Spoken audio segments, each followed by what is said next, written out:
Ce matin, hein. Voilà un peu quand il est épluché. Celui-là, c'est le mauve.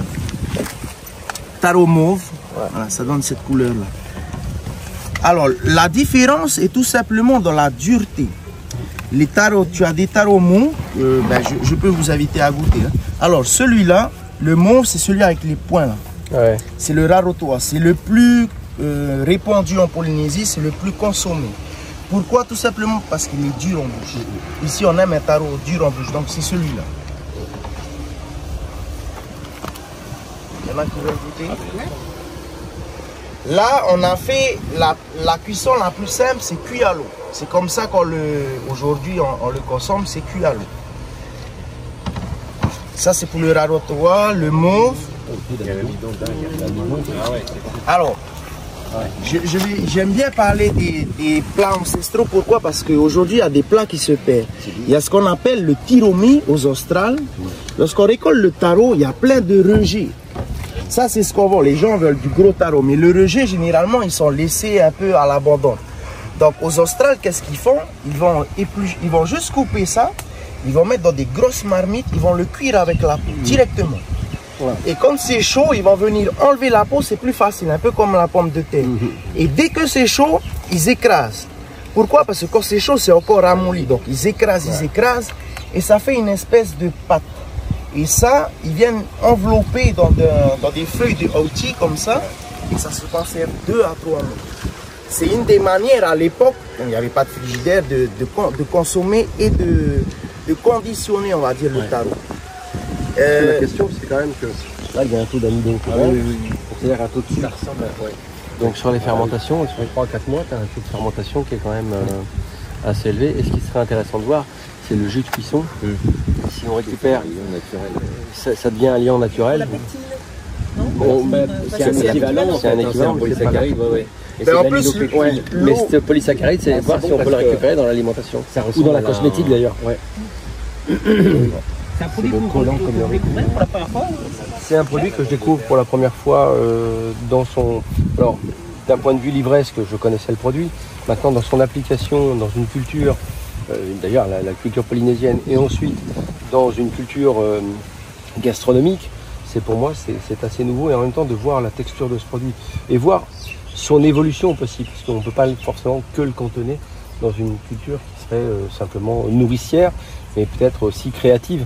Parce qu'il y a dans le mode de cuisson, dans la texture du produit, je pense qu'il y a beaucoup de dérivés possibles encore pour se faire plaisir avec ce type de produit. Ce qui est intéressant, c'est le fait d'analyser le jus de cuisson pour voir si on ressent ces polysaccharides ou pas. Et parce que la texture, elle est dingue, elle est nourricière. C'est-à-dire qu'une fois qu'on a mangé 3 morceaux, l'espèce de satiété qui s'impose et qui est très intéressante en termes de survie, déjà en termes de survie en tant qu'être humain. Mais après, comment j'amène de la gourmandise là-dedans? Quels sont les coproduits que je vois entre la peau, est-ce qu'elle a un intérêt, ça. Et après, ce qui est intéressant de voir aussi, c'est les sols, sur quel sol on travaille, est-ce qu'il y a des intrants dans les sols, est-ce qu'il n'y a pas d'intrants dans les sols.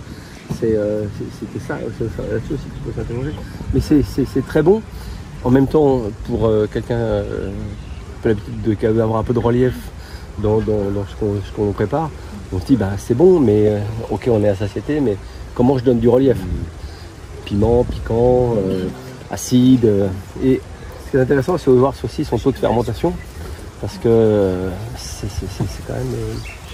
mais c'est très très bon, parce que quand on regarde, on a pratiquement à peu près la même texture, mais 4 saveurs différentes. Des goûts différents, exactement, la texture différente. Celle-là, elle est beaucoup plus mou. Celle que tu as mangée, elle est beaucoup plus dure en bouche.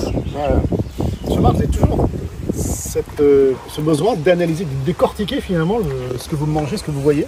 Parce que là, vous ne parlez pas que de cuisine, vous avez une envie vraiment d'ensemble en même temps. Je ne vais pas me contenter de regarder un produit sans savoir les possibilités de développement autour de ce produit. Parce qu'effectivement, il y a le réflexe de consommation du quotidien et dire il faut que je me nourrisse et que je sois à peu près en bonne santé pour continuer à vivre. Et puis, quand on veut rentrer dans une lecture peut-être plus gastronomique, plus créative, peut-être aussi regarder comment cette culture polynésienne va inscrire dans son patrimoine une cuisine peut-être plus innovante, plus repérable en Asie Pacifique par exemple. Et je pense qu'il faut bien connaître le produit pour le regarder là où on peut le faire évoluer, là on a parlé du produit, mais il y a tous les coproduits autour. La peau, qu'est-ce que c'est, quelle fibre, le jus de cuisson, qu'est-ce que je vais en faire, est-ce qu'il y a une émulsion possible ou pas. Il y a tout un tas de choses comme ça qui sont importantes de connaître de la part du producteur, et en même temps d'analyser ce qu'on peut faire avec la science, le possible du développement du produit. Parce que quand on a un produit comme ça, et qu'on voit qu'il est tellement amidonné qu'il finit par coller un petit peu, il y a aussi une possibilité d'aller peut-être vers le monde de la cosmétique ou pas. Tout le travail qu'on a au laboratoire de recherche et développement est très large autour de l'aliment.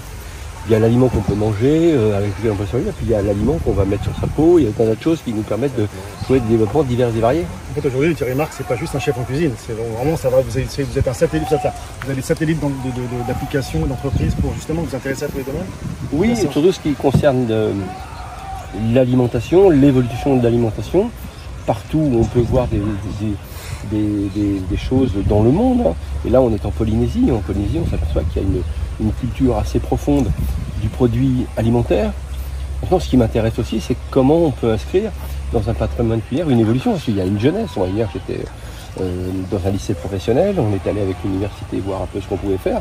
Il y a une jeunesse qui a envie de encore plus développer cette culture polynésienne de son hospitalité, mais aussi de sa gastronomie, de regarder un peu ce qu'elle peut faire avec les produits qu'elle a dans son patrimoine culinaire. Donc on peut regarder ça dans le détail.